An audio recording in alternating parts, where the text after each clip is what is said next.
Well, hello, and welcome back to another episode of Dookie Forge, where we perpetually live in the septic system. Hopefully, not forever, but I guess that annually? At least that's half. Anyway, twice annually, we get to see the outside world. Okay, in this episode, we are going to attempt to finally finish this guillotine tool. At least, well, get the dies made up for it, for the top and bottom. Now, the first set of dies that I'm going to make are just going to be simple, just rounded, fullering type dies, and that's all I'm just going to try to do. Nothing fancy, nothing crazy, because just making the dies and making it work and whatever is hard enough with the tools and skill set that I have. So if I try to do anything more complicated, I'll just make a more spectacular fail. I have the forge on right now for some heat because it is really cold. But what we're going to work with is this half-inch structural steel plate that we made this guy out of. I think it was A15 or something. It's not straight up mild steel. It's the mild steel carbon, but it has a bunch of other stuff in it too to increase the, structural integrity of it. So this is what we're going to try to make the dies out of. Nice half-inch, meaty boys. And basically going to chop off, a couple pieces. Grind them up, hopefully. The little grinder really doesn't have the power to shape this kind of material. But I'm just gonna try to do it with what I got.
All right.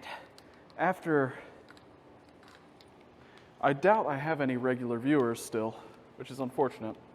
But any of you that have seen me making this guillotine tool so long ago, it was summertime, and just now getting around, it's after Christmas now, just now getting around to finally finishing up this prototype. And here we have it. It is beautiful. Now, some caveats, obviously. Nothing lines up perfectly. Everything's a little off. What I didn't think of when I was making this is like, hey, it would be smart to, size the die hole, where the dies go, to, standard stock size, like 1/2 inch by 2 inch, instead of just making it fit weird all sizes. And then I have to grind the dies to fit, and then it's like, why did I do that? I don't know. I don't know why I did that. Hopefully this works, and then I can iterate on this guy and make this thing better in the next version. But the next part, I'm really excited about how this is going together so far. There's a little wiggle room, little slop in the top one. That's why I'm hoping eventually to put some set screws in here to kind of take a little bit of that slop out or do something, you know. But I'm very excited how well it works. And so obviously everything here is made out of the mild structural steel stuff, including the dies. It's working well. It's going to work well.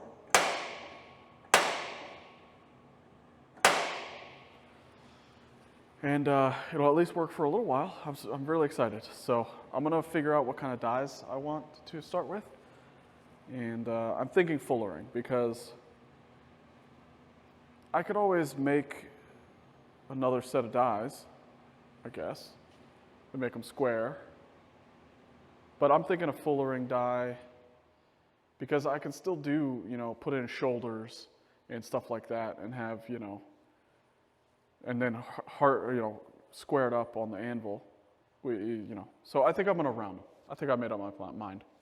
Thanks, you 2 viewers out there.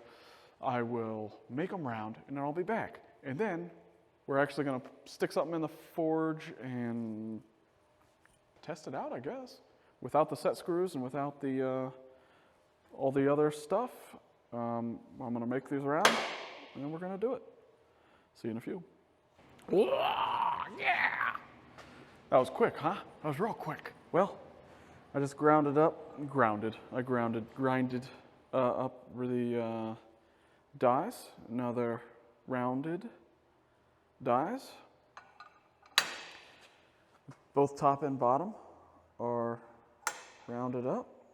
Don't know if you can see that, but bada boom. They line up pretty dang good for somebody with 0 skill made guillotine tool. So that's pretty cool. Next up, firing up the forge real quick. Gonna put a hot piece of steel in there and just hit it a couple times. And if it works, then I am going back inside to celebrate before another project fails, because this will be a success and I want to be happy for at least one night.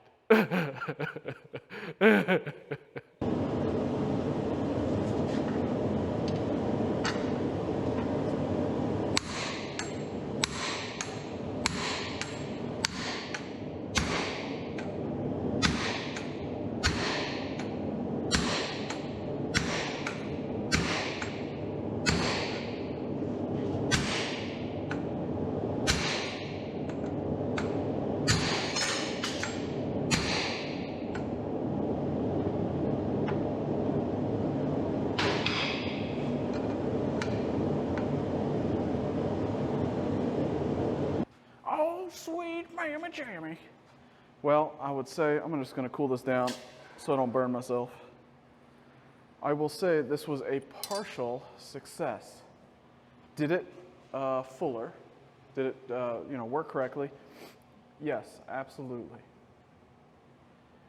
The only thing is obviously none of this, I didn't have a good way to fasten this thing to the anvil.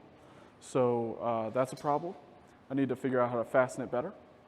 I'll probably drill a hole here and then have a bolt that I just literally bolt it to the anvil, just straight down here. Actually, let me grab the camera so I can show you what I mean.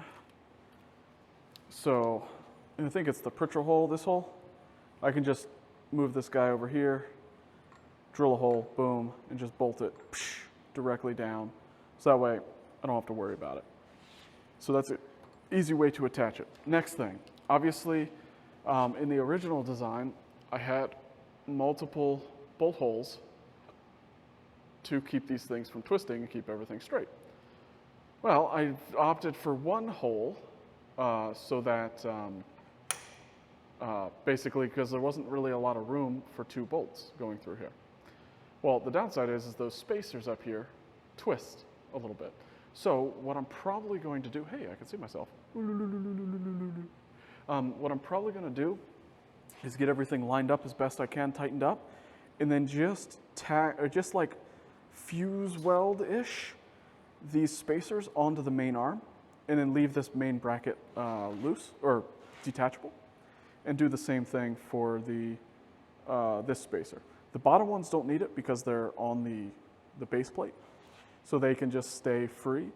But the top ones, I noticed they were, you know, twisting under the impact, and so we might just do a little fuse weld on these guys just to keep them from twisting. But other than that, this thing worked awesome. Look at that. And I wasn't hitting too hard because I knew, you know, it wasn't attached very well and the clamp fell off and all that stuff. So I wasn't hitting, you know, all out, but that is awesome. Now, if I need to make a bunch of items, and either I could make a custom die to fit that profile, or I could use this and then just get a lot closer. Making these shoulders is gonna be so much nicer with something like this. It's just, I mean, it's a little rough looking, this one, but it's already cleaner than, like, because normally you'd have other hammer marks around the shoulder because you're trying to make the shoulder and you hit, you know, each side. But this is just going to be so much cleaner because now the impact is just on the shoulder or just on the, you know, part that you want. So I will call this an outstanding success.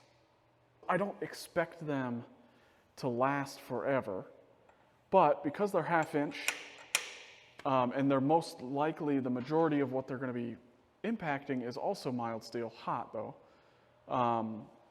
They should last a while. And that's another reason why I wanted to go with the rounded, because I figured they would, you know, if I went with like straight edged shouldering dies and stuff like that, this mild steel just wouldn't hold up. I figured the round distributes the impact as the best way possible, and will make the first set of dies last the longest. Oh man. Kind of, I'm really happy. Finally, another success. I just have so many failures trying to learn this crap. It's just, sometimes you just want to give up. Well, all the time you want to give up. But this is awesome. This is great. So now, I guess I'm going to have some upcoming projects coming up that hopefully I'll be able to use this guy. Beautiful. That beautiful guy. And, or girl, whatever floats your boat, you know? And make things a little bit easier for certain stuff. All right, well, this concludes the next stage of the guillotine tool, homemade guillotine tool making. A little bit left on it, and I'd say this is a working prototype at this point, which is fantastic. Hear that echo? Great acoustics. I will leave you here with this awesome victory.